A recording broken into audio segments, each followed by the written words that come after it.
Hello everyone. आप सभी का फिर से स्वागत है। ये घटना चक्र हिस्ट्री का डिस्कशन है और हम लोग मध्यकालीन भारतीय इतिहास को डिस्कस करें, जिसमें आज का टॉपिक है अकबर। सबसे पहले इसके बारे में डिस्कस करेंगे, इसके बाद इस पर आधारित अब तक जितने भी प्रश्न पूछे गए हैं उन सभी प्रश्नों को एनालिसिस करेंगे। डिस्कशन को स्टार्ट करने से पहले मैं बता दूं कि इसका पीडीएफ अवेलेबल है। अगर आपको पीडीएफ चाहिए तो Telegram channel, Telegram quiz group या चैनल के कम्युनिटी बॉक्स में जाइए, वहां पर इसके रिगार्डिंग में इंफॉर्मेशन को अपडेट कर दिया गया है। तो चलिए स्टार्ट करते हैं। अकबर का जन्म 15 अक्टूबर 1542 को अमरकोट के राजा बिरसाल के महल में हुआ था। 14 फरवरी 1556 को पंजाब में गुरुदासपुर जिले के निकट कलानौर नामक स्थान पर उसे जो है बादशाह घोषित किया गया और इस समय उसकी आयु 14 वर्ष से कम थी। शाह अब्दुल माली ने अकबर के राजाभिषेक में सम्मिलित होने से इनकार कर दिया था। हुमायूं इसे फरजंद पुकारता था। बैरम खां अकबर का संरक्षक था। बैरम खां अकबर का संरक्षक था। अकबर ने उसे अपना वकील यानी वजीर नियुक्त किया तथा उसे खान ए खाना की उपाधि से विभूषित किया। अकबर ने सर्वप्रथम कछवाहा राजपूतों से वैवाहिक संबंध स्थापित किए थे। जिस समय अकबर ख्वाजा मोइनुद्दीन चिश्ती की दरगाह की यात्रा के लिए जा रहा था तो सांगानेर नामक स्थान पर 1562 में आमेर का राजा बिहारी मल यानी भारमल बादशाह की सेवा में उपस्थित हुआ। उसने अकबर की अधीनता स्वीकार की तथा उसे अपनी ज्येष्ठ पुत्री हरखाबाई, जो कि लोक प्रचलित नाम है जोधाबाई, इनका विवाह करने की इच्छा भी व्यक्त की। अकबर ने राजा का प्रस्ताव स्वीकार कर लिया। अजमेर से लौटते समय सांभर में जो है उसने राजा बिहारी मल की पुत्री से विवाह किया। यह अकबर का पहला राजपूत कन्या से विवाह था। इस प्रकार बिहारी मल पहला राजपूत राजा था जिसने स्वेच्छा से अकबर की अधीनता स्वीकार की। इसी राजपूत राजकुमारी से शहजादे सलीम का यानी जहांगीर का जन्म हुआ। अकबर ने सूफी मत में अपनी आस्था जताते हुए चिश्तिया संप्रदाय को जो है समर्थन दिया था।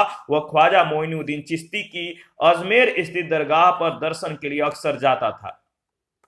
अपनी उदार धार्मिक नीति के अंतर्गत उसने 1562 में दास प्रथा, 1563 में तीर्थ यात्रा कर, 1564 में जजिया कर को समाप्त कर दिया।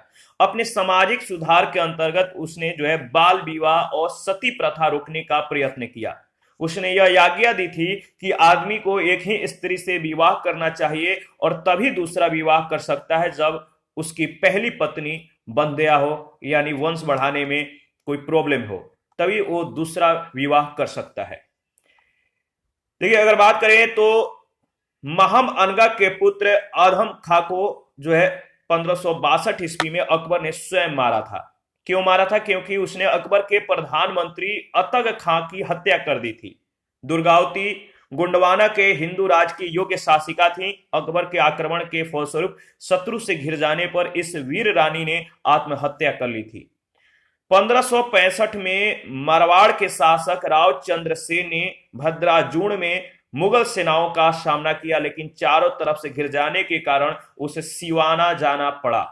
राव चंद्र सेन ने 1579 ईस्वी में सोजत पर अधिकार कर लिया। अकबर ने पुनः सेनाएं भेजी और उस पर आक्रमण करवाया, लेकिन वह पहाड़ी क्षेत्रों में चला गया। 1581 ईस्वी में उसकी मृत्यु हो गई। हल्दी घाटी युद्ध के पीछे मुख्य उद्देश्य राणा प्रताप को अपने अधीन लाना था। हल्दी घाटी का युद्ध करने का मुख्य कारण था राणा प्रताप को झुकाना, राणा प्रताप को अपने अधीन लाना। अकबर ने अप्रैल 1576 में मानसिंह के नेतृत्व में 5000 सैनिकों को राणा प्रताप के विरुद्ध भेजा। मानसिंह मंडलगढ़ के मार्ग से होता हुआ गोगुंडागढ़ से 14 मील दूरी पर जो हल्दी घाटी दर्रे के निकट पहुंचता है। राणा प्रताप भी मुगल सेना का सामना करने के लिए पहाड़ियों से उतर आया। जो फल तक क्या हुआ? युद्ध हुआ और वह हल्दी घाटी के युद्ध के नाम से प्रसिद्ध है, जिसमें राणा जो है पराजित हुए और उन्हें अरावली की पहाड़ियों में शरण लेनी पड़ी। मेवाड़ राज ने अकबर की संप्रभुता स्वयं स्वीकार नहीं की थी। राणा प्रताप ने लंबे समय तक जो है मुगलों से युद्ध लड़ा। राणा प्रताप की मृत्यु के बाद उनके पुत्र राणा अमर सिंह ने 1615 में जहांगीर से संधि की थी। जब शहजादा सलीम ने विद्रोह कर इलाहाबाद में स्वतंत्र शासक की तरह व्यवहार करना आरंभ कर दिया था, तब अकबर ने 1602 में दक्षिण से अपने मित्र अबुल फजल को बुलवाया उसी समय सलीम के इशारे से ओरछा के बुंदेला सरदार वीर सिंह देव ने मार्ग में अबुल फजल की जो है हत्या कर दी। अकबर पहला मुस्लिम शासक था जिसने इस बात का अनुभव किया कि मुगल साम्राज्य की सुदृढ़ता के लिए भारत की बहुसंख्यक हिंदू जनता का सहयोग करना जो है नितांत आवश्यक है। ठीक है, यानी उसको एहसास हुआ कि मुगल साम्राज्य को अगर मजबूत करना है, फैलाना है, तो भारत की अधिकतर जो हिंदू जनसंख्या है इनको मतलब कि इनको अपने साथ मिलाना जरूरी है। उन्होंने अगर बात किया जाए तो हिंदू मुस्लिम समुदायों को राष्ट्रीय एकता के सूत्र में बांधने का प्रयत्न किया। मुगल शासन व्यवस्था को स्थापित करने का जो श्रेय है अकबर को है। उसकी केंद्रीय शासन व्यवस्था और बादशाह के पद और अधिकारों एवं कर्तव्यों की व्याख्या जो है उसका प्रांतीय शासन, उसकी लगान व्यवस्था, उसकी मुद्रा व्यवस्था, उसकी मनसबदारी व्यवस्था आदि सभी को उसके समय में सफलता प्राप्त हुई और वह उसके उत्तराधिकारियों के लिए आधार स्वरूप बनी। अकबर एक धर्मनिरपेक्ष शासक था, संपूर्ण सत्ता उसी में निहित थी। वह प्रसा के फेडरिक महन, याद रखिएगा, अगर बात करें तो प्रसा के फेडरिक महान और इंग्लैंड की रानी एलिजाबेथ की तरह प्रबुद्ध निरंकुश शासक कहा जाता है और जिसके शासनकाल में कानून की दृष्टि में सभी समान थे।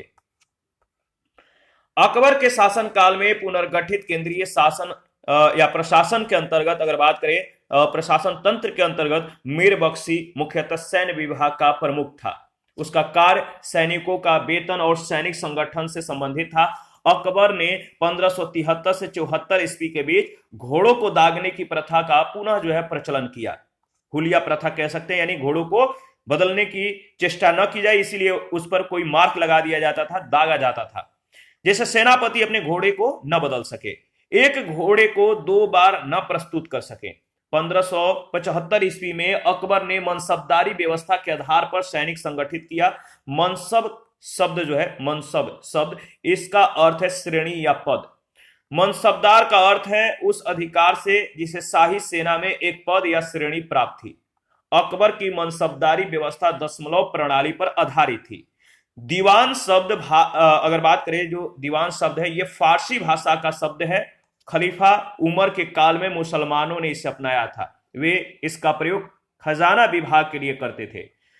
अकबर के शासनकाल के 9वें वर्ष लेकर 30वें वर्ष तक दीवान पद मुजफ्फर खां तुर्बती, राजा टोडरमल और ख्वाजा शाह मंसूर के हाथों में आता जाता रहा।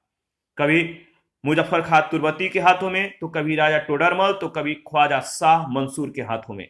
दीवान आर्थिक मामलों और राजस्व का सर्वोच्च अधिकारी होता था।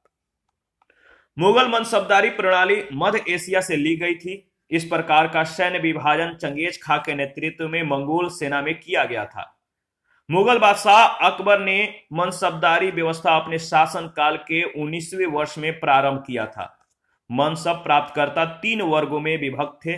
10 से अधिक, 500 से कम मनसबदार और 500 से 2500 तक अमीर, 2500 से ऊपर अमीर ए आजम कहलाते थे।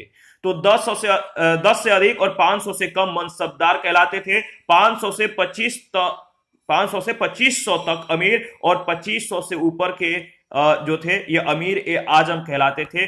इसके अलावा इसे जात और सवार के दृष्टि से भी 3 श्रेणियों में बांटा गया था। अकबर के शासनकाल में भू राजस्व वसूली के लिए जब्ती प्रणाली का प्रचलन हुआ, जो भूमि सर्वेक्षण, भू राजस्व निर्धारण के लिए दस्तूर उल अमल और जाब्ती खसरे की तैयारी पर आधारित थी। टोडरमल ने भू राजस्व के क्षेत्र में ख्याति अर्जित की थी। अकबर ने अपने शासन के 24वें वर्ष यानी 1580 ईस्वी में आईने दहसाला यानी टोडरमल बंदोबस्त नामक नई कर प्रणाली को शुरू करके मुगल कालीन व्यवस्था को अस्थायी स्वरूप प्रदान किया। इस प्रणाली का वास्तविक प्रणेता टोडरमल था, इसी कारण इसे टोडरमल बंदोबस्त भी कहते हैं। उस समय टोडरमल अर्थ मंत्री था और उसका मुख्य सहायक ख्वाजा शाह मंसूर था। इस प्रणाली के अंतर्गत अलग अलग फसलों के पिछले 10 वर्ष के उत्पादन और उसी समय के जो उनके प्रचलित मूल्यों का औसत निकालकर उस औसत का 1/3 हिस्सा राजस्व के रूप में वसूला जाता था। तो इस प्रणाली के अंतर्गत क्या होता था, अलग अलग फसलों के लिए 10 वर्ष के उत्पादन और उसी समय के उनके प्रचलित मूल्यों का औसत निकालकर उस औसत का 1/3 हिस्सा राजस्व के रूप में वसूल किया जाता था। अकबर कालीन भू राजस्व व्यवस्था की 10 साला पद्धति को बंदोबस्त व्यवस्था के नाम से भी जाना जाता है। जहांगीर के समकालीन मोहसिन फानी ने अपनी रचना तबिस्तान ए मजाहिब में पहली बार दीन ए इलाही को एक स्वतंत्र धर्म के रूप में उल्लेख किया था। अकबर ने आगरा से लगभग 37 किलोमीटर दूर फतेहपुर सीकरी में एक राजमहल सह किले का निर्माण करवाया, जिसमें जोधाबाई महल, पंचमहल, स्वर्ण महल, सुनहला मकान, दीवाने आम, दीवाने खास, मरियम की कोठी, तुर्की सुल्तान की कोठी, बीरबल कोठी आदि प्रमुख है। तो फतेहपुर सीकरी में एक राजमहल सह किले यानी राजमहल और किले का जो है किले सहित राजमहल का निर्माण करवाया, जिसमें जोधाबाई महल था, पंचमहल था, स्वर्ण महल या सुनहला महल कहते थे या सुनहला मकान, दीवाने आम, दीवाने खास, मरियम की कोठी, तुर्की सुल्तान की कोठी, बीरबल कोठी, ये सभी सम्मिलित थे। तुर्की सुल्तान का महल इतना सुंदर है कि पर्सी ब्राउ ने उसे स्थापत्य कला का मोती कहा है। पंचमहल पिरामिड के आकार का 5 मंजिला भवन था और भारतीय बौद्ध विहारों के अनुरूप था। अकबर ने गुजरात विजय 1572-73 ईस्वी में की थी और इसके बाद सीकरी को फतेहपुर सीकरी कहा जाने लगा। इस वर्ग के इतिहासकारों का मत है कि गुजरात विजय के उपलक्ष्य में सम्राट अकबर ने सीकरी के बुलंद दरवाजा का निर्माण विजय स्तंभ के रूप में करवाया था, जबकि पर्सी ब्राउन ने इसका निर्माण दक्षिण विजय के उपलक्ष्य में बताया है 1601 ईस्वी में। अकबर ने 1582 ईस्वी में तौहीद ए इलाही या दीवान ए इलाही की स्थापना की और इसके अंतर्गत अकबर ने सभी धर्मों के मूल सिद्धांतों को जो है सम्मिलित करके इसे सर्वमान्य यानी सभी के लिए बनाने का प्रयास किया। ठीक है, साधारण रूप से बनाने का प्रयास किया। दीन ए इलाही वास्तव में सूफी सर्वेश्वरवाद पर आधारित एक विचार पद्धति थी। इसका प्रधान पुरोहित अबुल फजल था। हिंदुओं में केवल बीरबल यानी महेश दास ने इसे स्वीकार किया था। अकबर का मकबरा सिकंदरा नामक गांव में स्थित है, जिसे सुल्तान सिकंदर लोदी ने अपने नाम पर बसाया था। अकबर ने इसका नाम बहिस्ताबाद रखा था। इसके निर्माण की योजना अकबर ने बनवाई थी, किंतु जहांगीर ने 1613 ईस्वी में इसे पूर्ण करवाया था। यह मकबरा 5 मंजिला है। इसकी प्रमुख विशेषता इसका गुंबद विहीन होना है। अकबर ने अपने राजकवि फैजी की अध्यक्षता में अगर बात करें तो अकबर ने अपने राजकवि फैजी की अध्यक्षता में एक अनुवाद विभाग की स्थापना की थी। अकबर के आदेश से महाभारत के विभिन्न भागों का रज्मनामा, याद रखिए रज्मनामा नाम से जो है फारसी में अनुवाद नकीब खां, बंदायूनी और फैजी आदि विद्वानों के सम्मिलित प्रयत्नों से जो है किया गया रज्मनामा में। इसके अतिरिक्त बंदायूनी ने रामायण का, फैजी ने लीलावती का और अबुल फजल ने कालिया दमन इनका फारसी में अनुवाद किया। बंदायूनी ने रामायण, फैजी ने लीलावती, अबुल फजल ने कालिया दमन, इन तीनों का जो है फारसी में अनुवाद किया गया। अकबर के दरबार के प्रसिद्ध ग्रंथकर्ताओं में सबसे प्रमुख कश्मीर का मोहम्मद हुसैन था, जिसे अकबर ने जरी कलम की उपाधि प्रदान की थी। हरि विजय सूरी वह जैन साधु था जो अकबर के दरबार में कुछ वर्षों तक रहा, जिसे जगत गुरु की उपाधि से सम्मानित किया गया। मुगल दरबार में एक अन्य विद्वान जिन चंद्र सूरी भी रहते थे, जिन्हें युग प्रधान की उपाधि प्रदान की गई थी। इंग्लैंड की रानी एलिजाबेथ प्रथम का समकालीन भारतीय राजा अकबर था। दिसंबर 1600 में ईस्ट इंडिया कंपनी की स्थापना के समय इंग्लैंड की रानी एलिजाबेथ प्रथम थी। भारत में उस समय अकबर का शासन था। एलिजाबेथ प्रथम का शासनकाल 1558 से 1603 ईस्वी था। मुगल कालीन विद्वान अबुल फजल ने अमेरिका की खोज का उल्लेख किया है। ठीक है, और रॉल्फ फिंच, याद रखिए रॉल्फ फिंच फतेहपुर सीकरी और आगरा पहुंचने वाला पहला अंग्रेज व्यापारी था। अकबर ने फतेहपुर सीकरी में 1575 में इबादत खाने की स्थापना की, जिसका उद्देश्य दार्शनिक और धार्मिक विषयों पर वाद विवाद करना था। 1578 ईस्वी में इसने सभी धर्मावलंबियों के लिए इबादत खाना का द्वार जो है खोल दिया। अकबर ने समस्त धार्मिक मामलों को अपने हाथों में लेने के लिए जो है 1579 ईस्वी में महजरनामा की जो है घोषणा की। महजरनामा, यह देखिए अगर बात करें तो महजरनामा अबुल फजल के पिता के या जो अबुल फजल के जो पिता थे शेख मुबारक ने तैयार किया था। मजहरनामा अबुल फजल के पिता शेख मुबारक ने तैयार किया था। मजहर को जो है अगर बात करें तो स्मिथ और वुलजले हेग ने अचूक आज्ञा पत्र कहा है। अचूक आज्ञा पत्र मजहर जारी करने के बाद अकबर ने, अगर बात करें तो ध्यान रखिएगा, मजहर जारी करने के बाद अकबर ने सुल्तान ए आदिल या इमाम ए आदिल की उपाधि धारण की। अकबर स्वयं बसंत, होली, दिवाली इन जैसे त्योहारों या उत्सवों में भाग लेता था। उसने तुलादान, झरोखा दर्शन आदि हिंदू त्योहारों को भी स्वीकार किया था। लेनपुल के अनुसार हिंदू राजाओं को एकजुट कर लेना अकबर के समय की मतलब कि अगर बात करें तो स्पष्ट विशेषता थी। यानी हिंदू राजाओं को एकजुट कर लेना अकबर के समय की एक काफी महत्वपूर्ण मतलब की बात थी। डॉक्टर आरपी त्रिपाठी के अनुसार, आरपी त्रिपाठी अगर बात करें तो आरपी त्रिपाठी के अनुसार अकबर अपने युग की संतान और पिता दोनों था। पहला प्रश्न है, निम्नलिखित में से किस स्थान पर अकबर को हुमायूं की मृत्यु की सूचना मिलने पर राजगद्दी पर बैठाया गया था? किस स्थान पर अकबर को हुमायूं की मृत्यु की सूचना मिलने पर राजगद्दी पर बैठाया गया था? याद रखिएगा, सही जवाब हो जाएगा कालानौर में, डी ऑप्शन। हुमायूं के मृत्यु के अवसर पर जो है अकबर पंजाब में सिकंदर सूर के विरुद्ध युद्ध में व्यस्त था। सिकंदर सूर के विरुद्ध उस अवसर पर बैरम खां उसके संरक्षक के रूप में कार्य कर रहा था।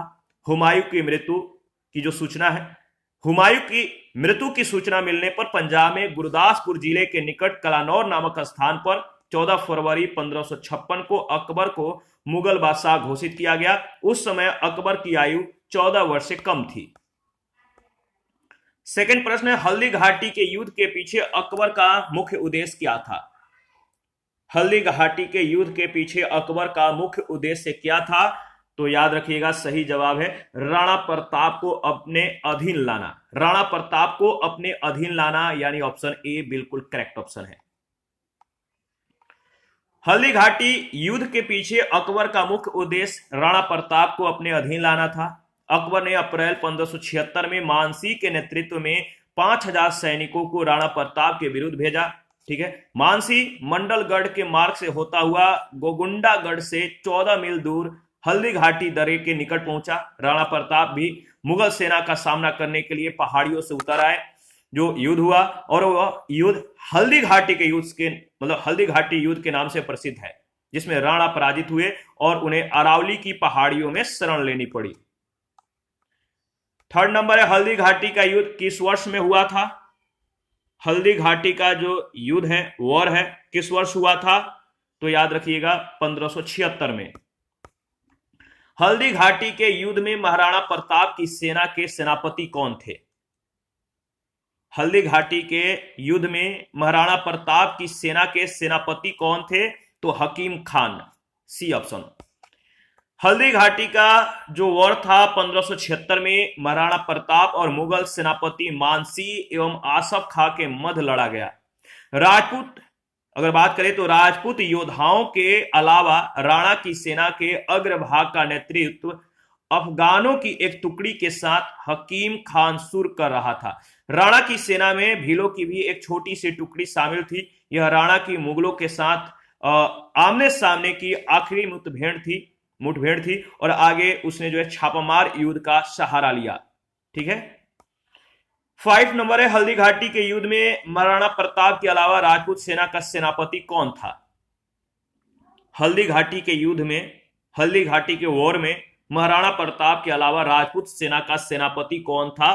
तो याद रखिएगा, सही जवाब है हकीम सूर, हकीम सूर, बी ऑप्शन।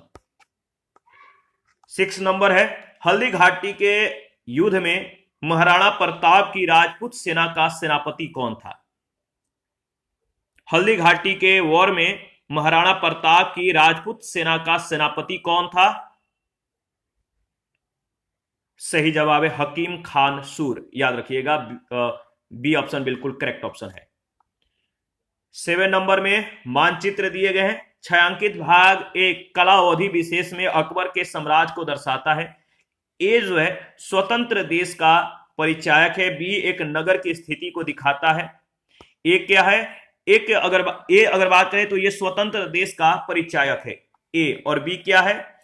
ये बी जो है ये एक नगर की स्थिति को दिखाता है। निम्नलिखित में से कौन सा विकल्प पूरी सही जानकारी देता है? आप एक बार ऑप्शन को भी देख लीजिए।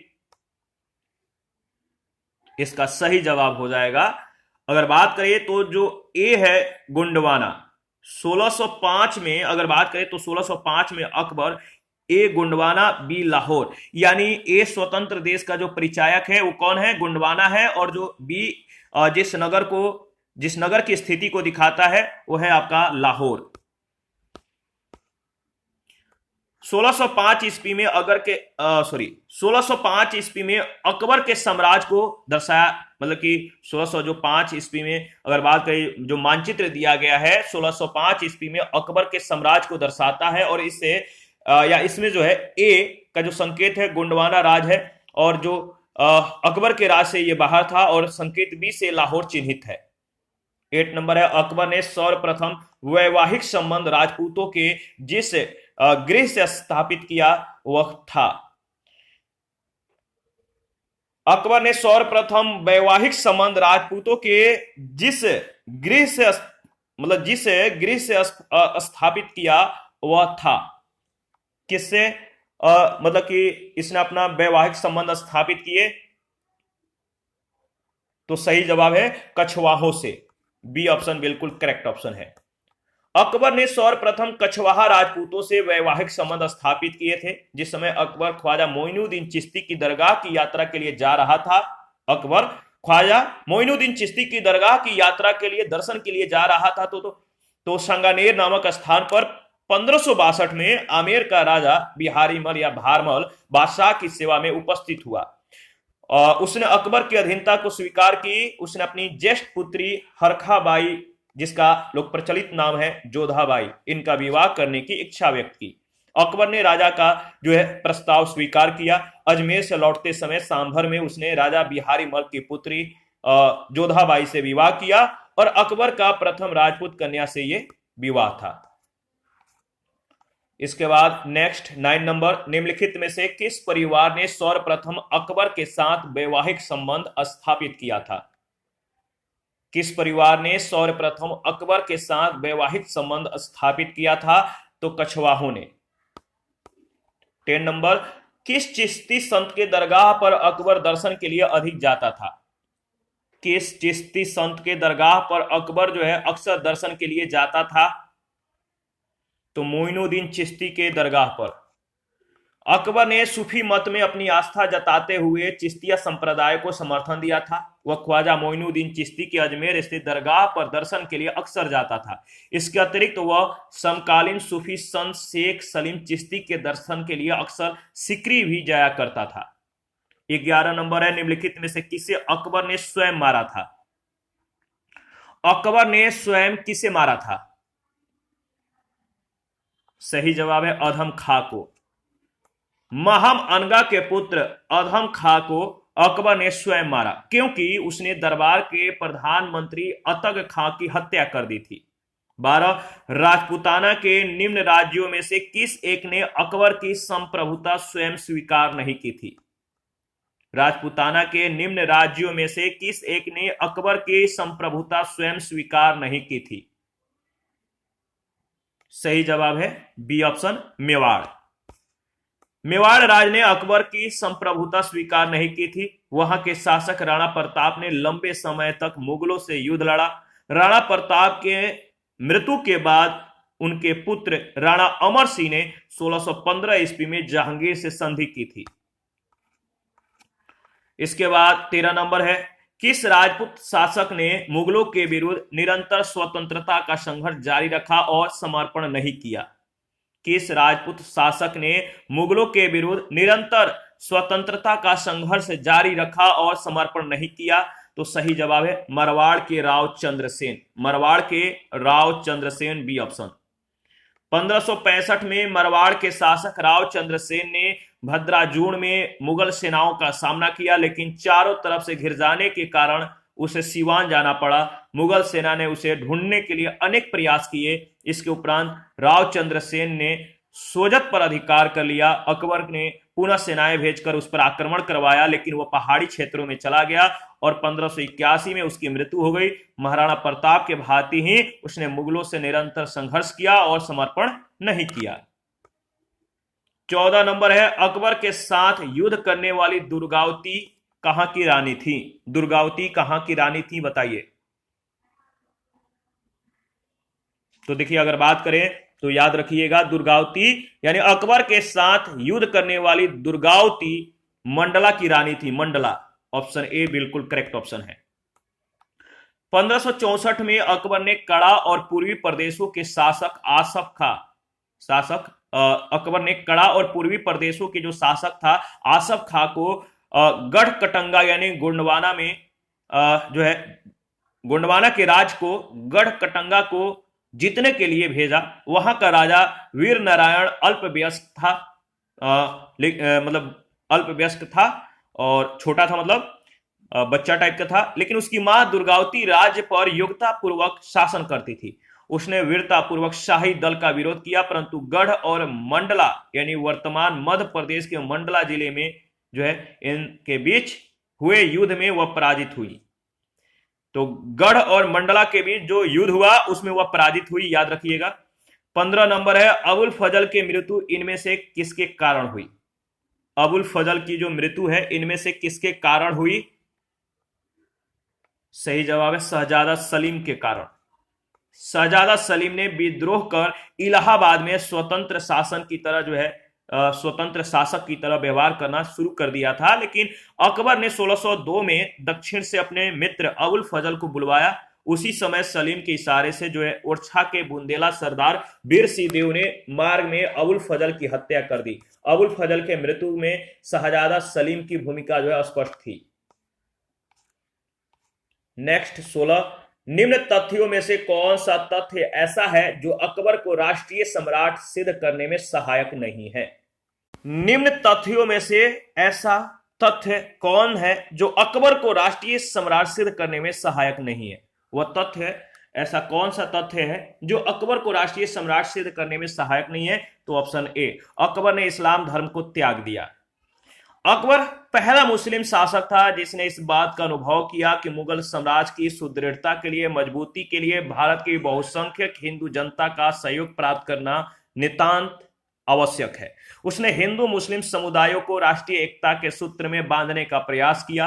अकबर का भारत को राजनीतिक एकता प्रदान करने का प्रयत्न, उसकी शासन व्यवस्था, समान शासन व्यवस्था, समान अर्थ और लगान व्यवस्था, समान कर व्यवस्था, सभी को योग्यता के आधार पर राज्य की सेवाओं में उच्चतम स्थान प्राप्त करने की सुविधा, राजपूतों से विवाह संबंध और सम्मान की नीति, सभी धर्मों को समान सुविधा और आदर तथा धार्मिक दृष्टि से एकता लाने की प्रयत्न, सभी भाषाओं की प्रगति में सहयोग, विभिन्न ललित कलाओं की प्रगति और उनकी कला विधियों के समन्वय का प्रयत्न, सांस्कृतिक एकता का प्रयत्न आदि सभी ऐसे कार्य थे जो राष्ट्रीय हित और प्रगति के आधार पर किए गए थे। इस कारण अकबर को राष्ट्रीय सम्राट स्वीकार किया गया। अकबर ने इस्लाम धर्म का त्याग नहीं किया था।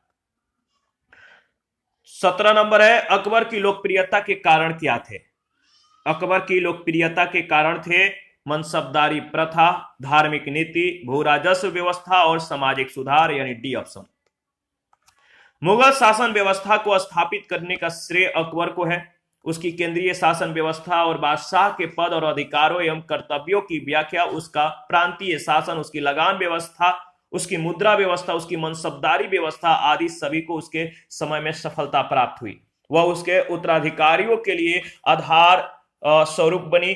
अकबर प्रथम मुस्लिम शासक था जिसने हिंदू और मुसलमानों को निकट लाने का प्रयास किया। अपनी उदार नीति के अंतर्गत उसने 1562 में दास प्रथा, 1563 में तीर्थ यात्रा कर, 1564 में जजिया कर को समाप्त कर दिया। अपने सामाजिक सुधार के अंतर्गत उसने बाल विवाह, सती प्रथा को रोकने का प्रयत्न किया। अकबर की लोकप्रियता के कारणों में उपयुक्त चारों बिंदुओं को सम्मिलित किया जा सकता है। 18 निम्नलिखित में से किस मुस्लिम शासक ने तीर्थ यात्रा कर समाप्त कर दिया था? किस मुस्लिम शासक ने तीर्थ यात्रा कर समाप्त कर दिया? तो अकबर इसका सही जवाब है। 19 नंबर है, निम्नलिखित बादशाहों में से किसको एक प्रबुद्ध निरंकुश कहा जा सकता है?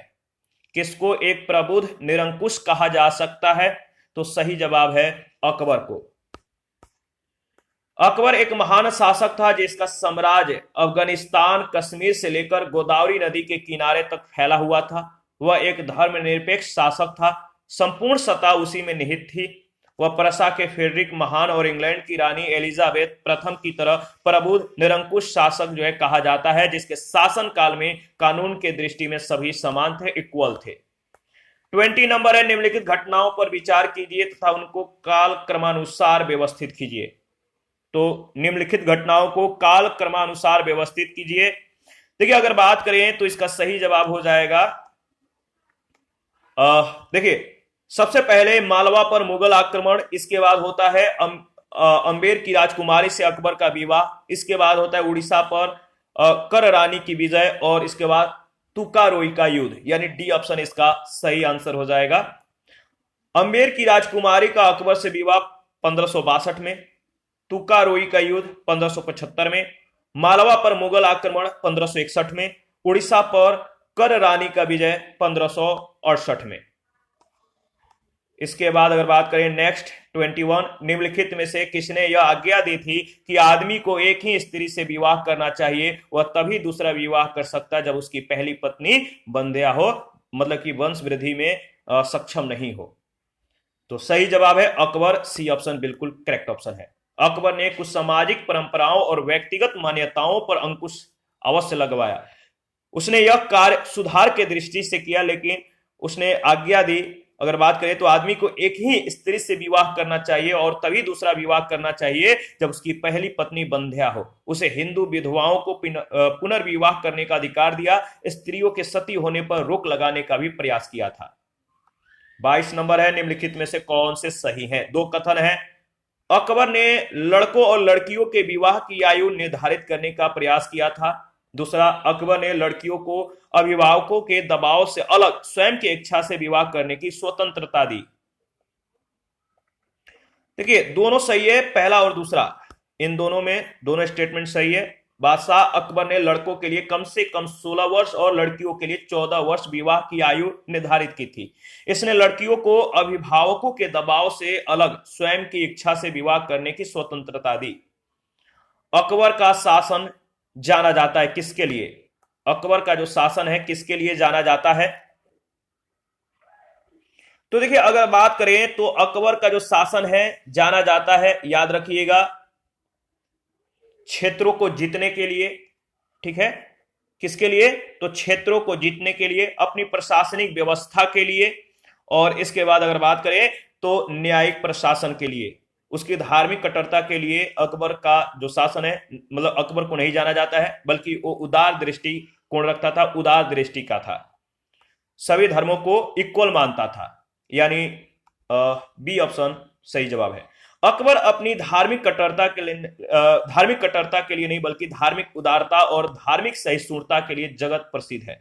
उसके द्वारा प्रतिपादित सुलह ए कुल की नीति इसका सबल प्रमाण है। इस प्रकार चौथा कथन सही नहीं है। 24 नंबर है, अकबर के शासन काल में पुनर्गठित केंद्रीय प्रशासन तंत्र के अंतर्गत सैनिक विभाग का प्रमुख कौन था? अकबर के शासन काल में पुनर्गठित केंद्रीय प्रशासन तंत्र के अंतर्गत सैनिक विभाग का प्रमुख था मीर बख्शी, याद रखिएगा, बी ऑप्शन।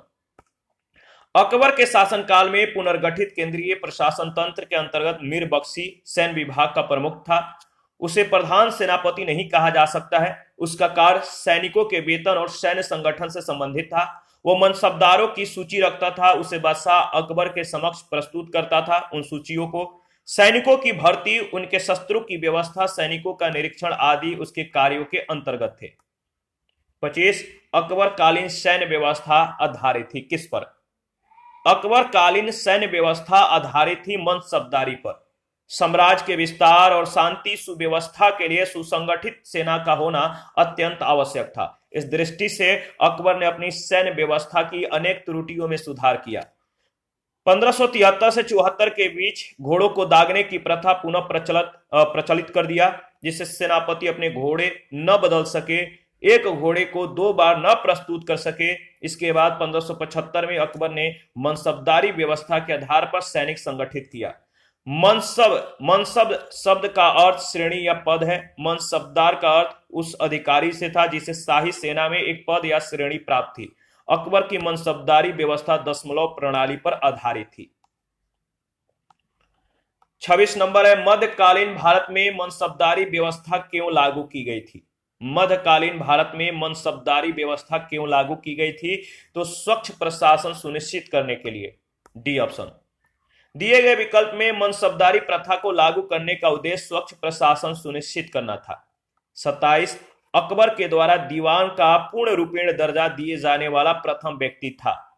अकबर के द्वारा दीवान का पूर्ण रूपेण दर्जा दिए जाने वाला या दर्जा दिया जाने वाला जो प्रथम व्यक्ति था वो कौन था? मुजफ्फर खां तुर्बती। सी ऑप्शन बिल्कुल सही जवाब है।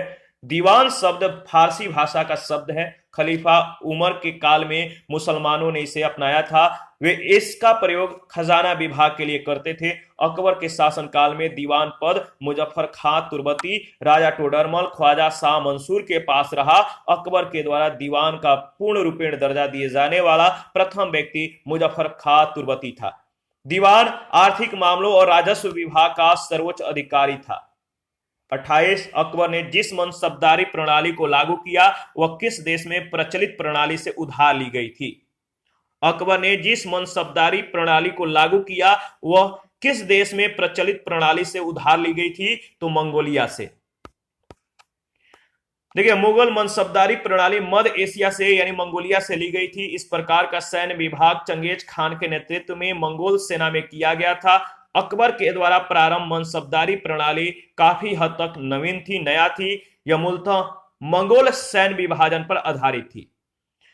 29 नंबर है, कथन ए, अकबर के काल में हर 10 घुड़सवार सैनिकों के लिए मनसबदारों को 20 घोड़ों का रख रखाव करना पड़ता था। कारणार्थ घोड़ों को यात्रा में आराम देना होता था और युद्ध के समय उनको बदलना आवश्यक होता था। इन दोनों में से जो कथन सत्य है आपको बताना है। तो ए और आर दोनों सही है। आर ए की सही मतलब कि आर ए की सही व्याख्या भी करता है। अकबर के काल में हर 10 घुड़सवार सैनिकों के लिए मनसबदारों को 20 घोड़े रखने होते थे। इसका मूल कारण था लंबी यात्रा के दौरान घोड़ों को आराम देना और युद्ध में उन्हें बदलने की आवश्यकता। इस प्रकार कथन कारण दोनों सही है। कारण कथन की सही व्याख्या। इसी के साथ आज का सेशन समाप्त करते हैं। नेक्स्ट सेशन में बचे हुए प्रश्न को कवर करेंगे। आप अपना प्रतिक्रिया देते रहे। आपके प्रतिक्रियाओं का हमें बेसब्री से इंतजार रहता है। जिन लोगों ने Telegram channel, Telegram quiz group, Facebook page, Instagram को ज्वाइन नहीं किया है, प्लीज ज्वाइन कीजिए। चैनल को सब्सक्राइब कीजिए, लाइक कीजिए और हमें सपोर्ट कीजिए। Thank you.